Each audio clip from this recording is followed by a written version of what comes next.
I'm gonna introduce Isaac. A little bit about me from Carla's eyes. I know, right? So you've been with our team, he's a buyer's agent with our team for about 3 years now, right? Yes. Made it to producer of the year 2 years ago, right? Or last year. So he just started selling houses, which we'd love to do. But I wrote a couple of things that are very personal as well, so you get to know who he really is. He's one of the most energetic and passionate people that I know, and that was one of the reasons about 2 years ago I asked Jay to please team up with him to start hosting these investment events at our office. I love the way he does things and all of the energy he brings to the table, and that's what we need in this industry. So yeah, I love that for my partner when we do things like this. He has a hunger for learning, and he creates things out of nothing. And we'll tell you some of the examples he's been able to create since we started kind of developing more into the investment world. Yeah, he has shown me more than once that he sees opportunity and he sees the value, and he just makes things happen. I call him my work husband now because we love each other, but we fight all the time. Until he listens to me and he does what I say. He is a great listener, and most of all, what I can tell you is that he wants everyone to win. So his friends, his co-workers, when something great happens to them, he is generally happy for you, and I appreciate that about him. Oh, thank you. All right. So, You better say something good. This was going to be such a, this was a little exercise, see how she really feels. So I didn't know any of that in advance. So this is Carla, and so Carla is my work wife. That's how I call her. So yes, we argue until she wins. But usually she does, just kind of change the perspective. I love Carla. Carla's been with the team for almost over 10 years, like around 10 years. And so Carla's my inspiration. So I tell her that she actually inspired me. When I first came here, she was the first flip I ever saw in real estate. So I remember like it was yesterday, walking into this townhouse. I was a new agent, and it was this beautiful townhouse, and they said, this is one of our agent's properties. And then and I know the whole story, Ernie, her husband, they did it over the pandemic. Ernie did all the work, tore it down to the stud, so it was like a slow flip. But I just remember like the dedication, and that was very inspiring. So she's inspired me to be where I'm at now. She's just also wants to see people win, the most giving person. So full of knowledge, so listen up today with what she says, full of knowledge. And yes, and she's my onion. So that's a little insider thing, but she knows what that means. All right. So, who has worked for an investor? Raise your hands. Great. So, all right, awesome. So if you worked for an investor, take like 30 seconds and fill out those questions now. And then we want you to kind of just rattle it off. If you have worked for an investor before. We'll give them like a minute, 2 minutes. 30 seconds, take it. So, who's a new agent here, by the way? All right, new agent? Okay, cool. All right, awesome. How long you been an agent? 2 weeks. 2 weeks. All right, great. Oh, wow, very new. Congrats. Listen, you are at an awesome aha today for yourself. Yep. All right, so who's first? Can we get just someone to give us some numbers, let us know what it was? Who's worked with an investor? Okay, awesome. Can you share with us what you bought a condo for $205. We ended up selling it for $365. It was a $40,000 investment, and I took no commission. I partnered on the deal, so we split it 50-50. You partnered on the deal, 50-50. Awesome. All right. That's good. Good. Who else? You want me to share ours? Yes. Yeah, I was like, you go for it. I mean, we got one right now with Carla, right? So Okay. this is an amazing one. So how much was the property? $812,000. How much did investors sell it for? 1.36. And how much did investor make? I don't know exactly what you guys put into it, but you guys can do the math. They probably put in, I would guess, 150, 200,000 or so. And so that's a big chunk of like 300 something thousand, almost 400,000. how much commission did I make? So I listed it for 27,200 is the commission that I'm gonna get, and then I also got a finder's fee for it, about 10,000 when I got it. Nice, awesome, Good one. awesome. Yep. And I see, J-Mac, you see you? Yeah, I was looking back, I've done a lot, but, the one, he bought it for $650.65, sold it for $838, probably put about 75 into it, so, you know, made 125, Okay, and I only made, like, I did get paid on both, you know, okay. both sales, That's but good. I don't know, maybe 30. 30, Okay, something like that. okay, Maybe all together. okay, awesome. All right, so that's great. We're gonna go to the next slide. Now, you skipped us a little bit. And you can flip to the back of your paper if you have, and the question was, this question is, who has partnered with an investor? Raise hands. Okay, we got one, No. two, okay? All right, anybody else partnered? Okay. Big partnership, you wanna tell us about it? Sure, I mean, that was a little bit harder for me, but I've done a few partnerships where because I'm the realtor, so they're like the silent partner, I get to make all the decisions, which is great. Mhm. So I identify the property, and then I do all of the project management, all the fixings. I wish it was partnered with somebody that's like a builder or renovator like yours.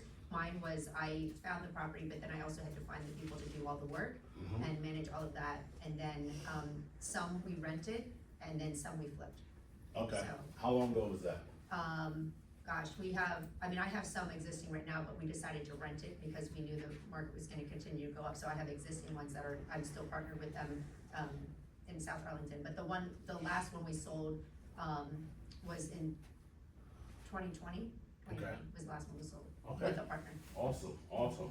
So, we're gonna ask the question for those who have worked with an investor, even if you haven't, why don't we always, big always, partner with the investor? You've done some 50-50, so I'll ask you, Vic, why don't you partner always with the investor? Well, for this deal that I just said, Jay didn't let me.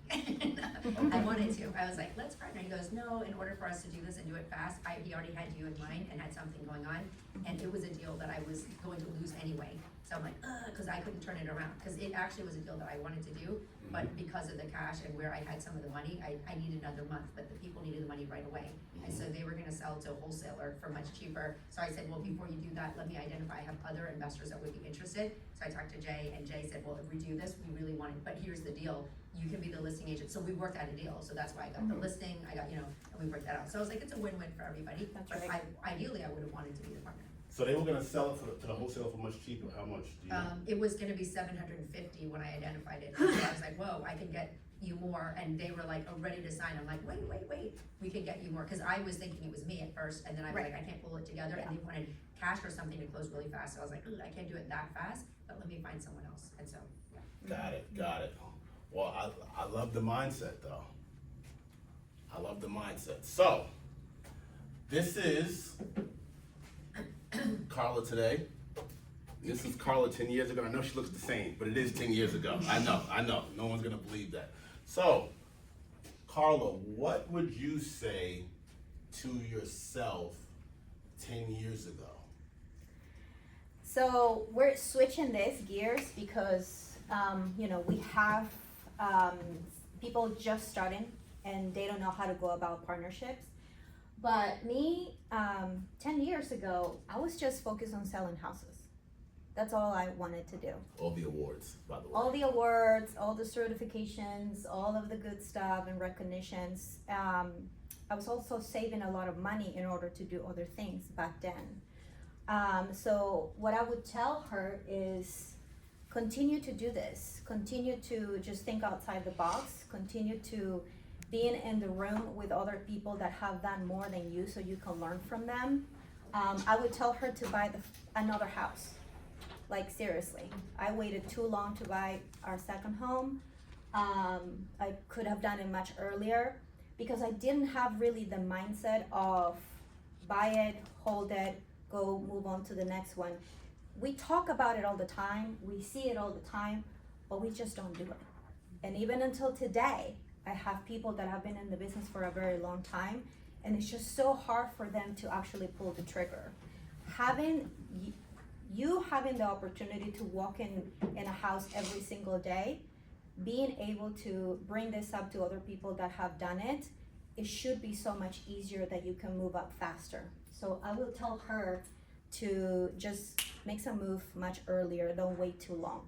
I will also tell her to be an LLC much earlier in her career because of all the benefits that it brings up. And I'm not gonna go into those details, but that's something I also see people lacking earlier in real estate. And I would just tell her, just keep on going, girl. I would tell her, thank you for giving yourself an opportunity to be part of a team where they just want you to grow and just, put yourself out there every single time. I would also tell her to be doing this, because I wasn't doing that back then. Networking with people, at least going to events once a month to see what other people are doing. We just get so stuck on just doing one thing, and you don't want to be stuck. You want to continue partnering, learning, trying different things. And I have one for her. Go back to the gym, girl. You're working too much. So that's what I would tell her. Awesome, Yeah. awesome. All right, so that's not me. But,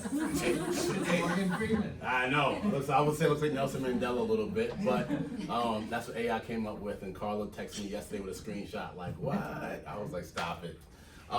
So she's talking to the past. I'm talking to the future. What would I say to my future self?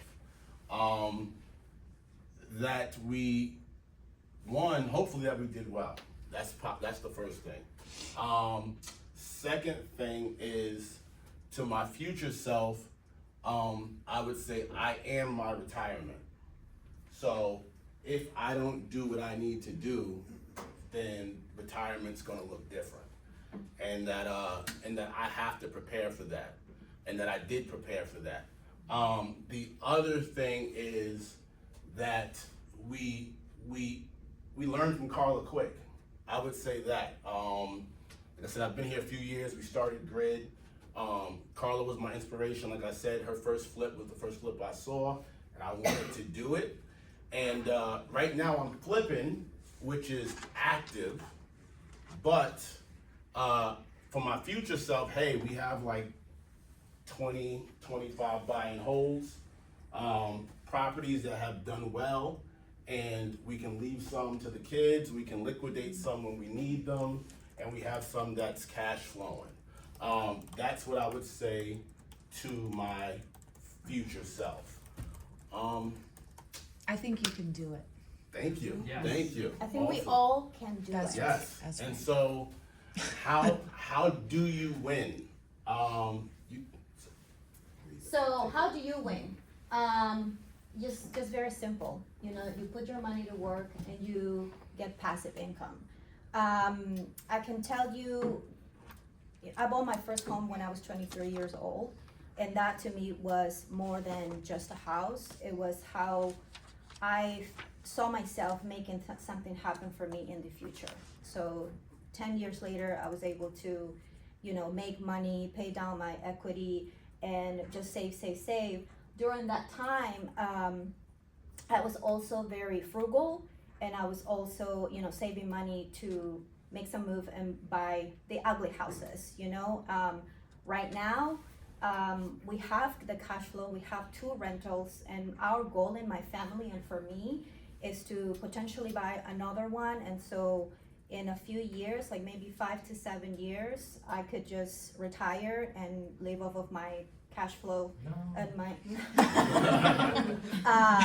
but it started back then. So if you are starting in your career, just make sure that those goals are actually happening. And we at DDA and here with AHA, we have great opportunities to find deals within each other. So these things are possible, guys.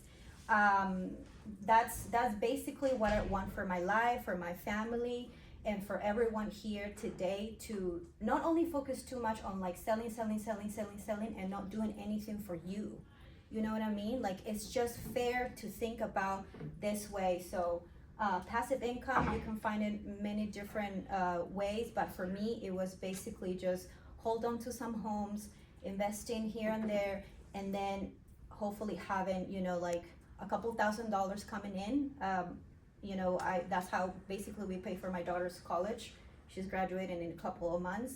So if I didn't have the rentals, if I didn't make those moves back when I was 23 years old, I don't know if things would have happened, you know? So you have to make sure that you're always having those goals set within time. You were talking about you have a rental right now, Well, right? I'm the needing this one-on-one. I have a current home, townhome, where now my husband and I are like, okay, we want to buy a single family home, but we'd love to potentially rent this current home, but it's trying to figure out, is that the best way? Is it investing in something else? So we're just in that time frame now where we're lucky enough to be able to go to the next step, is just figuring out what to do. Yeah, so like in your scenario, I will sit down with somebody, with one of us, with Big, and just say, listen, this is how much I can afford now. I can take up a home equity line of credit from your current home and maybe put that money to work. Or if you're gonna cash flow from your current townhouse because you have a great interest rate, then we can talk about the rental market and how you can benefit from that as an investor. That's what we're doing at the property management side. We are educating our clients to just keep their homes and just renting them out. So I think once you see your numbers, you're gonna be more comfortable to just take the next step, because we all want things, but we have to make sure what's gonna work, and it's gonna take some time to really put, you know, pen and paper. And you guys have the best opportunities. You have the listings. People call you all the time, you know. And what I would say to the new agents is, as you are progressing with your sales, please keep in touch with your clients. They will become your past clients. They will give you the referrals. You will have opportunities to be the first person in those doors. And maybe they call you because they want to sell. You can't think all the time, all right, well, I'm just going to make my commission out of this. How do I partner with this owner? How do I make this my house? This is a great deal. This could be a rental. Like, you have to start thinking that way since you are in the business. Yes. I was gonna ask you, so it's interesting that you say that, because I was of the mindset as an investor already, but when I would put on I'm the listing agent hat versus I'm the investor hat versus the other. And I think it might be my own mind block, but I was thinking, like, if I'm looking out for their interests as I go in, how do you approach it where you would be a partner or whatever? And I have one that it's almost like the seller luckily sold me on buying it from them. And I had to undo our listing agreement, but I was like really selling them on, look, I can do this for you, and I would get a commission and be the hero for them, but they didn't want anything to do with it. Like, if you're not gonna do it, then maybe we just talk to somebody else. And that's when I'm like, well, I'll buy it. And they're like, okay, that's what we're saying, just buy the thing. And so I did, but I feel like I have this disconnect that I'm taking something from them. So I would love to hear how you guys approach that when you get these opportunities. How do you turn it to, you partner with them, or you just buy it from them without ever going to open market? How do you have that conversation? Yeah, go ahead. So what I'll say is, one, the listing's always there. It's always gonna be there. If you connect the listing, that shouldn't be your first thing. That's your fallback. It's always gonna be there. If they like you, you've connected, and it doesn't make sense, then the listing's always there. I think that's kind of the number one thing, as mindset to think about. And then the second thing is, you don't want to, I call it feed the greed. Some people don't really care about money unless you make it about that. And that's what the question is what do they care about? Sometimes I see that we come in and we just kind of like, hey, give you the best listing, make you this much on money, on market, blah, blah, blah. And the crazy thing is they'll go with you because they've heard that from 7 other listing agents, and they just like you better. But you'd be surprised, 7 listing agents or 3 listing agents have seen them and nobody got to the core. of what it is they actually wanted, or what was their actual pain point. And when you find that out, that's when now you don't feel like you're taking something. Yeah, You know, now it's like, because it wasn't ever about money. If I can give you your time back, well then now I'm not taking anything. Now you're exchanging time for money. Or if I can give you peace of mind, you don't want to do anything, put any hands on. Now once again, I'm not taking anything, I'm giving you. Right. And so it's that mindset of that.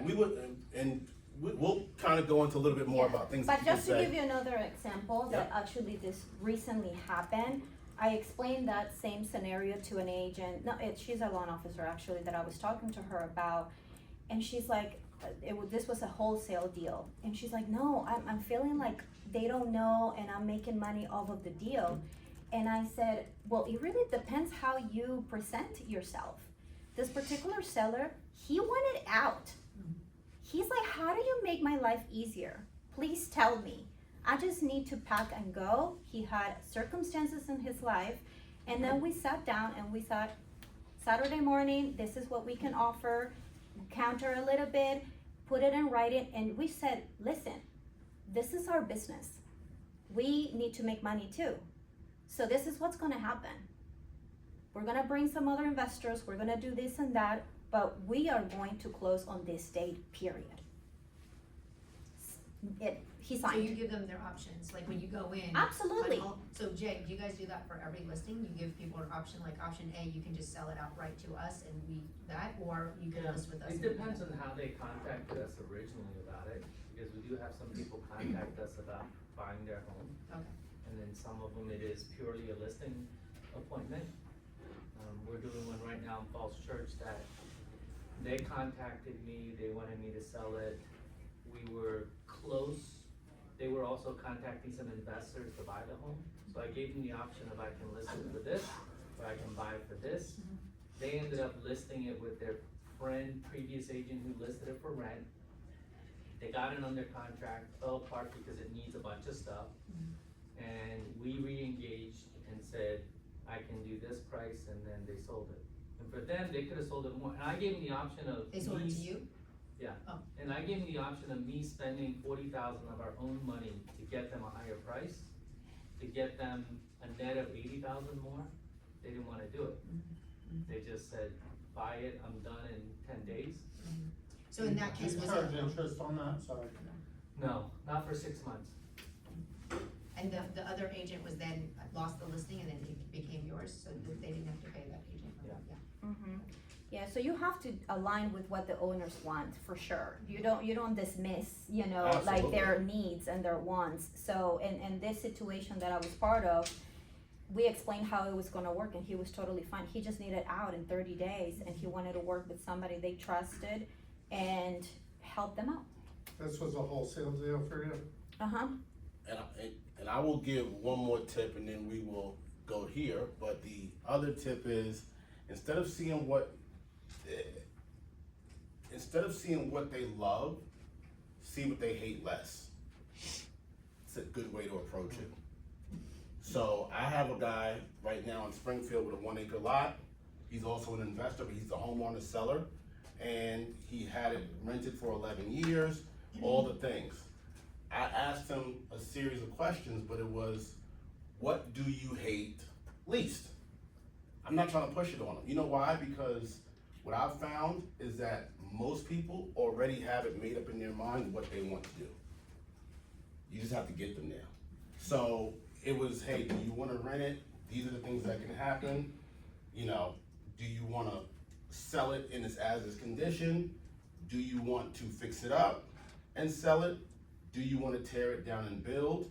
I didn't give him the pros. People know the pros. I gave him all the cons and said, which do you like? Which do you hate the least? Because they all have cons. This can happen if you tear it down. This is a con. It'll be a year and a half, max, could be a little bit less. Market could change. If you sell it in its as-is condition, you'll leave money on the table, but you'll have peace of mind. I gave him all the cons of every option, and he ultimately chose what he wanted to choose. But my thing is, I think I could have spent a lot of time alienating him, trying to push a narrative or get a pro over to him when he already knew what he wanted to do. And so sometimes we lose people that way as well because we think we know what they want and we don't. Okay, 7 levels of wealth. What you take it? I'm gonna take the first 3. You can do some of the other ones. But this is something we learned in our GRID course that we did 2 years ago. And by the way, if you have never heard about GRID, it's a network of investors local in the area.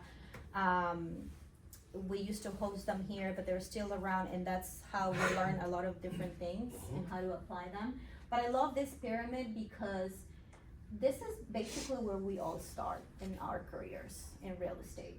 You know, you have the mindset, the energy, sell all the houses, top producer, you focus a lot on marketing and sales.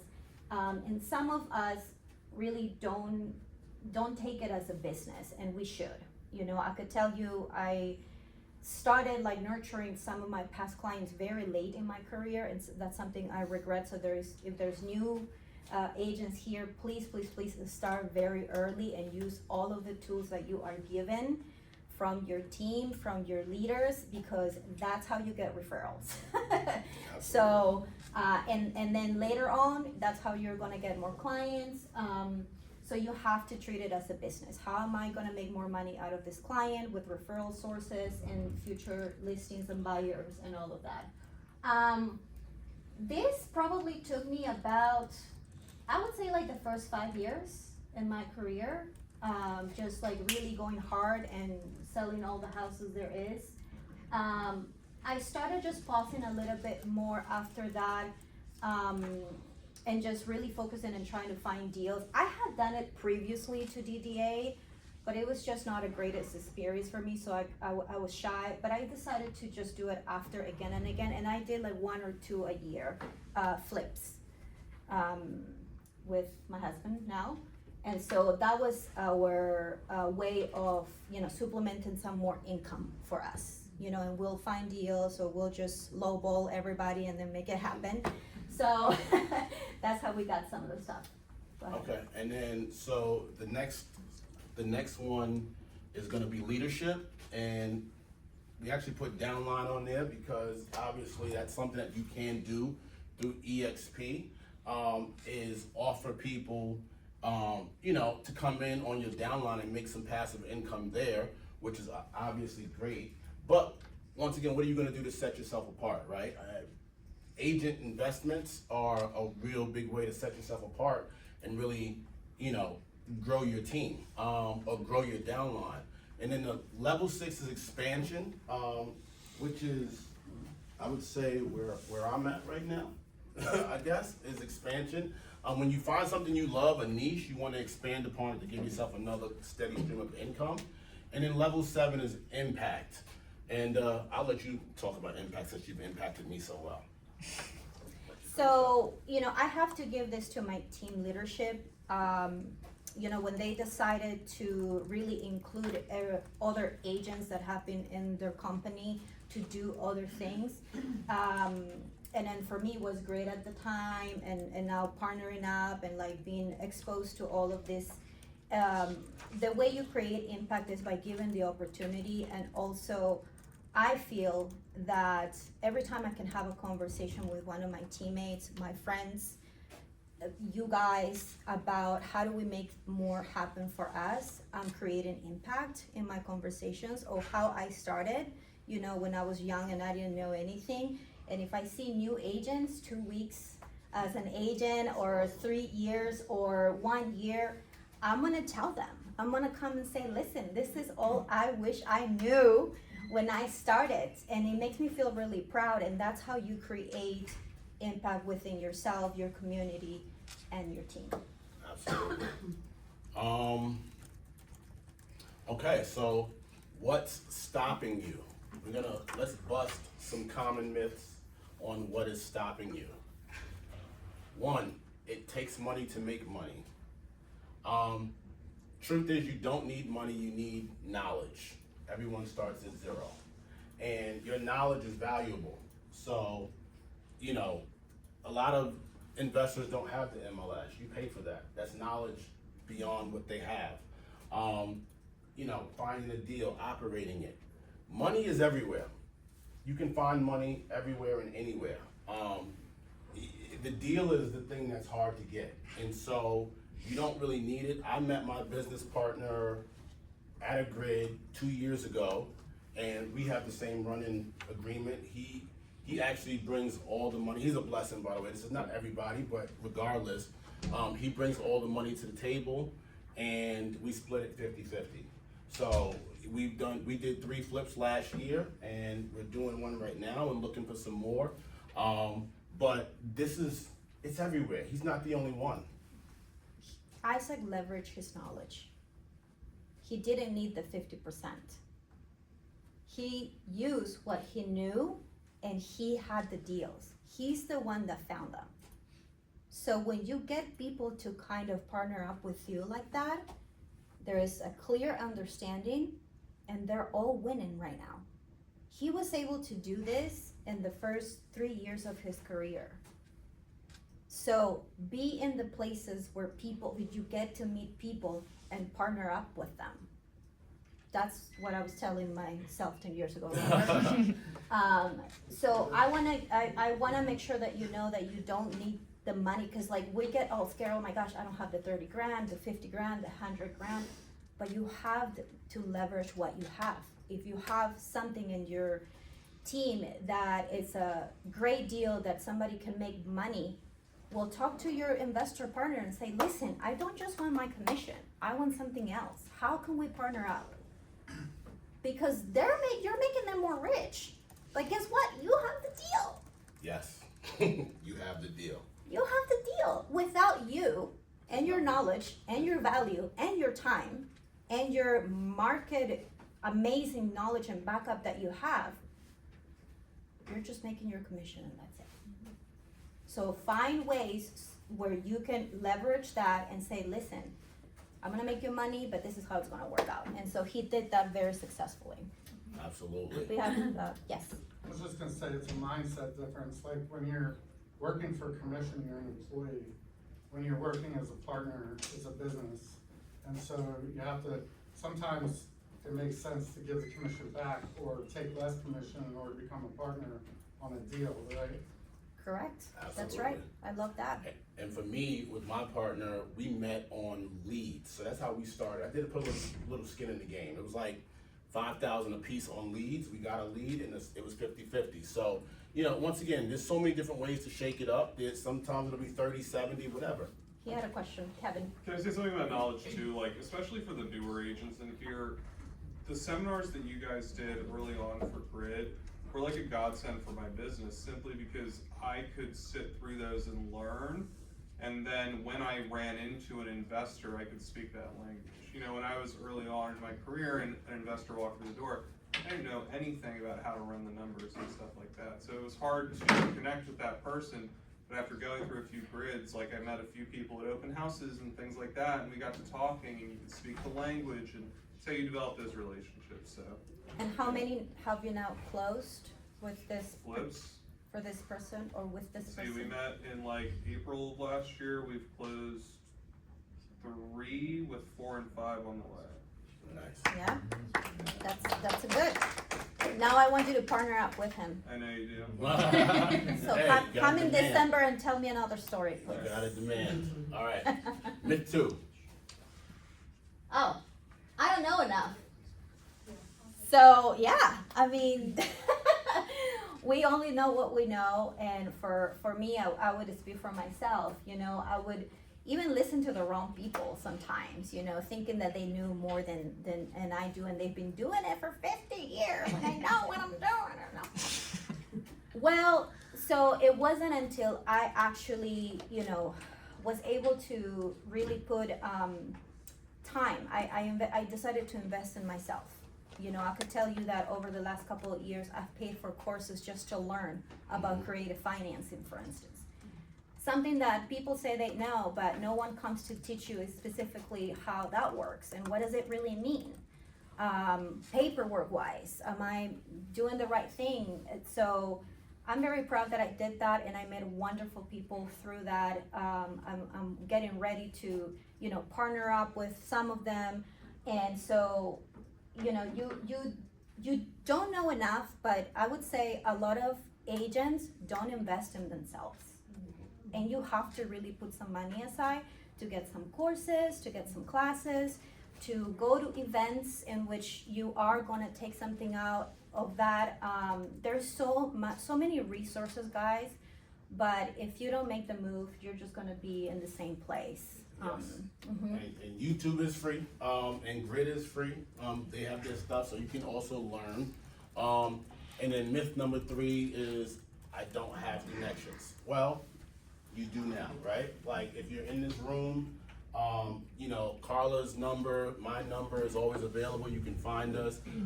Grid, you can meet people as well. Because even, same thing, like you're thinking, just once you're big, you're a boss, whatever, you want to sit down and talk about, like, we love this stuff, and I love this type of stuff. In general, I mean, yeah, that's how I bought my first house. It was an investment. I was like, man, it's across the street from George Mason. That's the only way I could see it. I remember Jen talking about how much rental income could come. And, you know, I mean, I have 2 little girls, but I'm begging my wife almost every other week to let me put somebody in the basement. I'm just like, please, let me just rent the basement. Don't please. do that. I know, I can't. If it was a walkout, I might, but it's not. But that's why I'm always thinking about, like, man, like, you know what? This is such a rental heaven, but obviously I have to wait. So you guys have the connections that you need, and it's your fellow agents. There's Facebook groups. I mean, literally, I remember watching this one girl at a Grid, one agent. She found a property. She made $300,000, I think, on a wholesale. She bought it with no money.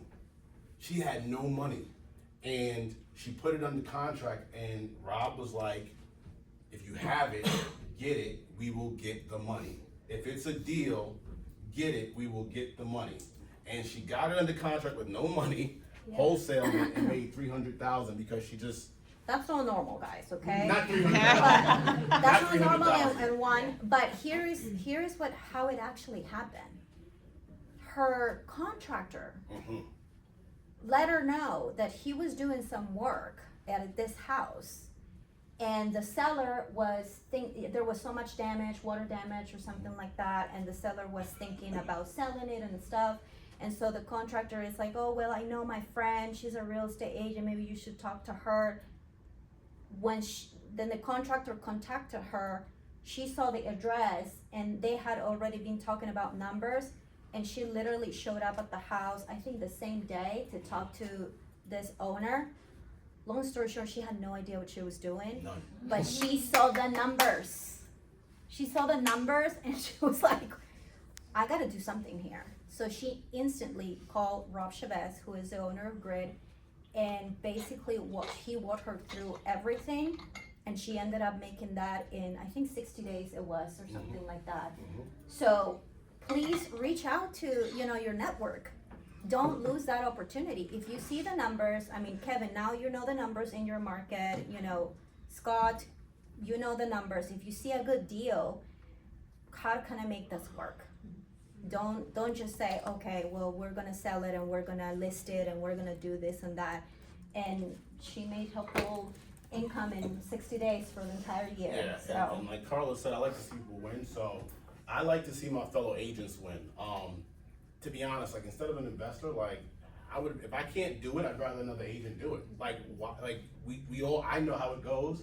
I can empathize. So if I can get someone an additional 20 grand, because we can't buy every house. you can't buy old. I want them to get an additional 20 grand because why? The market is forever changing. We all know that stuff on the retail side. I've been in this market 4 years now, and I always tell people, if I've been in the game 4 years, I've had 4 different coaches. It's been different every year since I've been here. I know it was steady for a while, but since I've been here, I've had to learn something new for the last 4 years of my real estate journey, and this was just another part of it. So we find what stops people is, the first one? Fear. I'm scared. I don't know what to do. That's normal, guys. I mean, I still get like that. Still. I still get like that, you know, I still get scared if the house is gonna sell good when I do some of the flips. I still get scared of those things, but you know, you just gotta take some risk. You know, you took the risk when you bought your first house. You guys took the risk for going commission based. Think about that. Wow. You are risk takers already and you don't even know it. Very true. So just make sure that you have partnerships and people that want to kind of make it easier, right? For you to take the next step. Over analyzing the over analysis. Yeah, be smart, but once again, some risks are worth taking, and you have to take risks. I will say this: I was producer of the year 2 years ago. Last year, I was not. And you know, we do a little leadership board, and I had a few coworkers coming up to me like, "What's going on?" Because it did drop, but because I was building another leg of my business. So it's, you know, you have to work that balance and those ebbs and flows. But I mean, it's so important because if you don't get started, then when? Well, which leads into the third one, and I'll let you take the fourth one. In action. Just get started. If you have an investor that reaches out to you about a property, things like that, or you go into a listing, you have to think, every time you walk into a house, I'm always thinking, how could I buy this? Or what don't they know that I could help them with? What makes sense? And you know, it's just the way I think now. It's always about like, man, how could I buy this? This would be a great purchase, especially because sometimes sellers leave money on the table, which drives me crazy. They do half jobs. Oh, they'll sell it for $800, so they leave the basement unfinished. And it's like, somebody didn't, once again, give them the cons of like, you're leaving money with the basement unfinished, the risk of it, yada, yada, yada. And maybe they say, hey, you know what? If you finish the basement, I'll cut you in on the deal. But we let them sell a property with an unfinished basement, and so on and so on, right? So it's about kind of moving in a direction. So number 4, lack of community. Yeah, so I would say, you know, the same thing I keep telling you guys, get to know other people, get to know other team members, come to your leaders. You know, I've had, you know, many approaches to my leaders about different things, and they're open to that. So if you have an idea, I know that, you know, Isaac has brought up so many ideas on how to develop them, and you just gotta put your idea out there. And also, if you are looking like for a rental opportunity or a next house, guys, when you put it in your mindset and you tell everyone else, things align. I'm telling you, they just happen. If you start telling the right people, listen, I'm looking for a rental income, I'm looking for my next home, I'm looking for, you know, scaling, please keep me into consideration. But if you're just keeping it to yourself and like want to do everything yourself because no, you don't want anybody to know, that's fine too. But it's gonna take longer. It's gonna take a long time. So I encourage everyone that is, you know, in the market looking for the next opportunity to talk to the right people and say, hey, if you come across something, please call me. Maybe it's just not gonna work, all right? But at least I wanna know. And I just had a situation with a guy I met, and he has a ton of money. He started flipping, but he wants to expand his markets, and now he wants to go to Winchester. And he called me because we had great conversation. He saw our recent renovation project. He loved everything that he saw. And he's like, I don't know Winchester, do you? And I'm like, I have no idea. But if we partner and you want to work with me, let me start my own research. So what I did I do? I immediately put myself out there and I put it, you know, on the grid page, and I said, hey, if you work in this market, just call me, I want to talk. And I did. And I connected with some people, and I want to learn that market because it's something new to me, but I think that this investor is very serious, right? And I want to work with him and I want to expand. And so houses are so much cheaper over there too, that it's not too far, but it's something new. So just make sure that you communicate, put yourself out there in the right communities to find what you're looking for. And the last one is bad advice, and I'll say this: the worst advice is scared advice. So if anybody's scaring you, just don't be around them. To be honest, because proximity does matter, and there's so many opportunities. So if anybody's making you be hesitant, that's not necessarily what you want, because you have your own fear and you know already. You can be anything you want to be. And I'll say this, when you talked about the one guy, but also with the flip that Carla did, I'll share this story because I think it's cool, about how Carla, actually I'm flipping a house now, and Carla walked in my house, and the lady that's doing it asked Carla, because Carla was like designing a little bit for me, and the lady asked, "Are you a designer?" And I said, "Carla, yeah, you are." Right? Because I you didn't make me answer, I was lie. just like, Yeah, I said, yeah, you are, right? So she takes her number, and then now there's another thing that came around, and there's a guy that's asking Carla if she's a designer, and now she's sending out little packages, right? 10,000 to do this, 5,000 to do that, and I'm like, why not? And then last night, so I have my own lead source. I get a lady yesterday, I have some ads running, and a lady calls me yesterday, and she's like, oh, I misunderstood the ad. I thought you were interior designer. I said, oh, I have a designer. And I'm like, I'll give you her number, send some previous work. Her name is Carla, she's great. We'll see where this She goes. works with us, we'll see where it goes. But here's the thing, it's so funny, in the last, 30 days, Yeah. 3 people, you're a designer. And it's like, it's just another leg of I just business. like flipping houses, and I like decoration, and that's my creative part of it. It's what I love about doing that. I'm not a designer, but I can put together some really Whatever you want. cool spaces. Who knows? Maybe 5 years from now, I can be a designer, right? Hey. But I mean, it will happen if you put it out there. That's what we're trying to say, right? Too. Exactly. Okay, well, that's kind of got ahead, but yeah, you can be whoever you want to be in this game. I mean, we've done creative financing. I've gone in sometimes with, I'm a real estate solutions expert. What's that? Make it up on the fly. I handle everything that has real estate issues, blah, blah, blah, right? Like, not I'm a listing agent, I'm a buyer agent. I'm a real estate solutions expert. I have someone that helped me with the flip that we did, and I said, your new title is design and acquisitions. Like, so now she comes up to people, hey, yeah, my name is Desiree Gribshaw, I'm Home Beauty Pro Design and Acquisitions. That's my LLC. You can be whatever you want to be. Don't box yourself in. Mm-hmm. We want to get a deal, right? We want to get a deal done. So don't box yourself in. And it's cool because, like I was telling Vic earlier with the listings, falling back on that, when someone says, well, there's risk involved, then I fall back on my license. I was talking to a gentleman yesterday. They have a home in Williamsburg, Virginia, 2.5 hours away.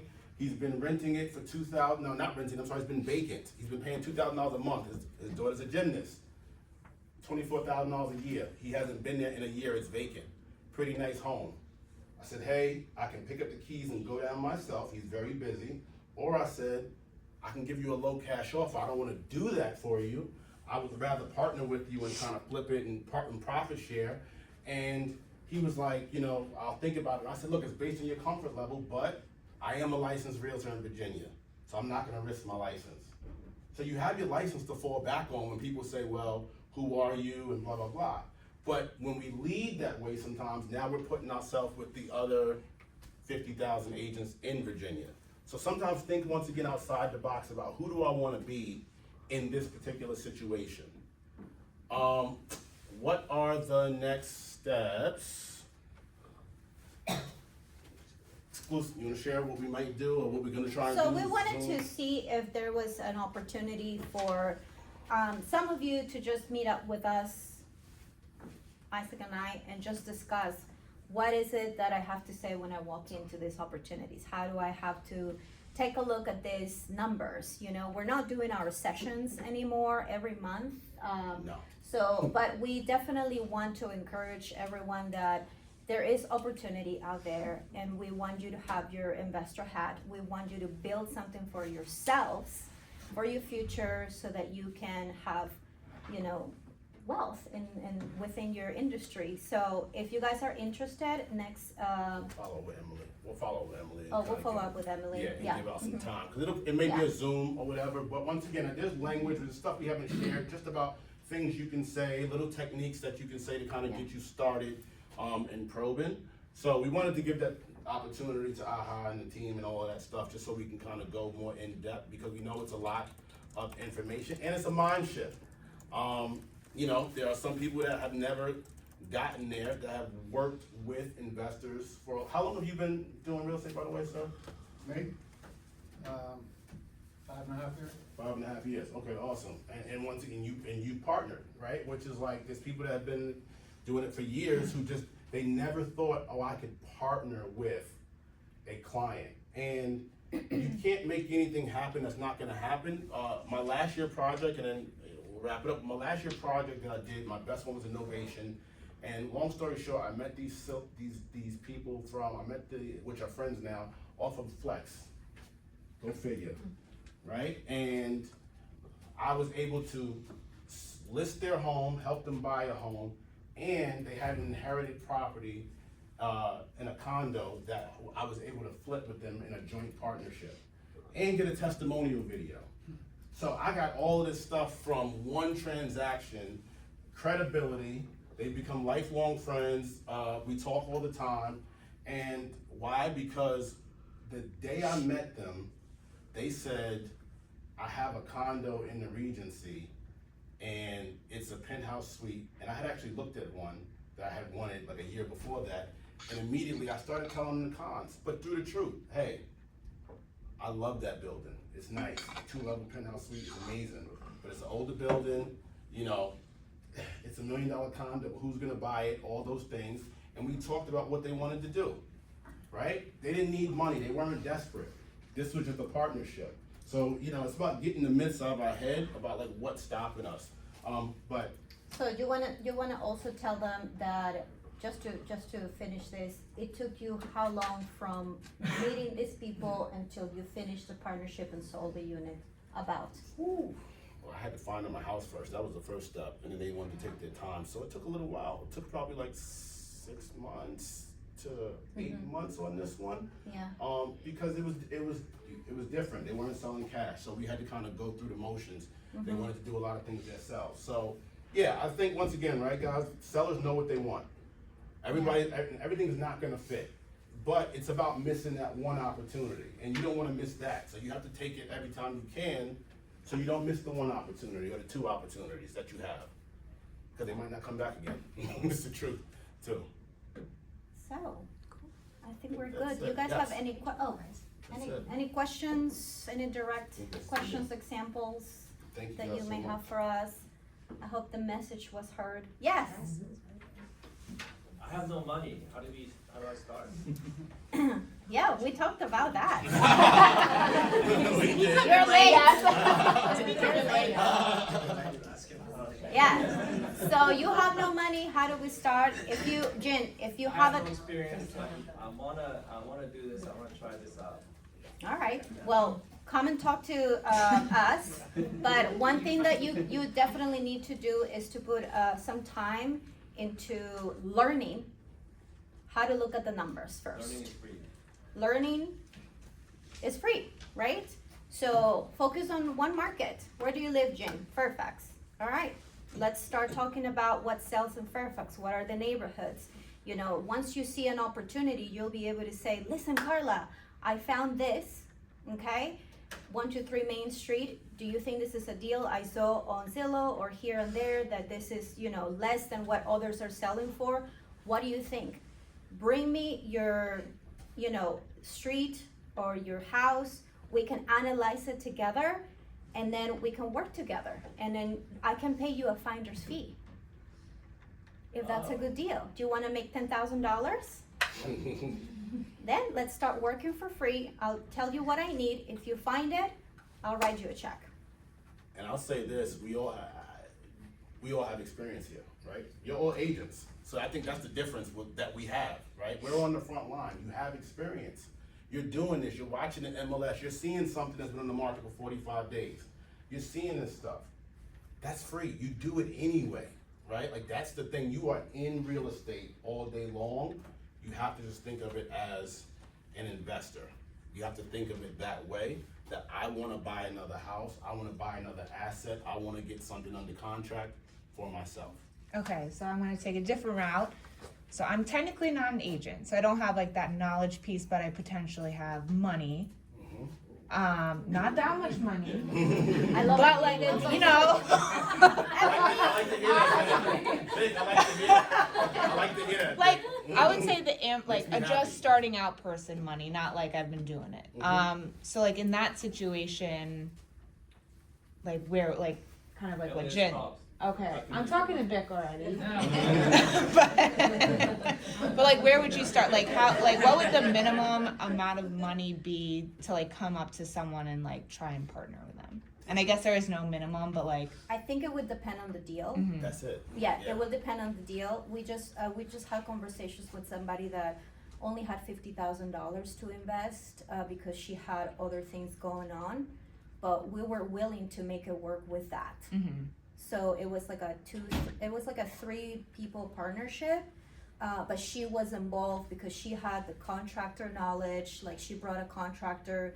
They found this deal or this address, and they're the ones that picked up the phone and said, "Hey, do you want to do this? Because I don't have enough, but I think looking at the numbers, this could work."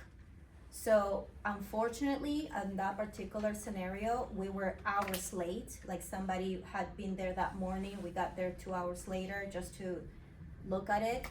But that's something that could have worked if we were the first ones in the door, I think, the way that we were structuring. And it doesn't have to, you don't have to chase it. That's the thing I think when we think we're about agents, like I can only be an agent or an investor. Don't chase it, let it come to you. Like I met my business partner 2 years ago and we didn't do our first deal for a year. And when we met, a week after we met, he said, "Hey, I have money." I said, "Great, I have nothing." I said, "I got an idea, but that's it. I just have an idea." But I said, "The idea is not formulated, but you're great." We connected and when things came, I was able to go to him and we kind of were able to take off. So it's gonna come. Like that's the thing in real estate, it's gonna come. It's switching the mindset so you don't miss it. That's simply it. You're gonna get a call to the office. There's a $600,000 house, we wanna sell it. You don't need to be immediately, but it's up to you, right? You don't need to be immediately, and I'm not saying you get the calls, but regardless, like, "Hey, babe, there's a call, there's a listing, there's a this, there's a that, there's that." No, it's like, "Hey, babe, I think this might be something I can buy." That automatically starts a different conversation, but it starts with you. If you hand it off and then you find out, then it's gone. But you gotta be like, "Man, I think this might be something," but that has to be your desire to wanna be like, "Hey, I'm looking." And from there, once again, the money will show up. Like that's not even a issue, you know? That's not even an issue. Yeah, it's so out there that we've had for the last 2 years in Grid, people calling us and saying, "Look, I have money. I'm willing to be a hard money lender for you." Like the money is there. It's just like he said, the deal needs to be found and you need to chase it, and everybody can fund it.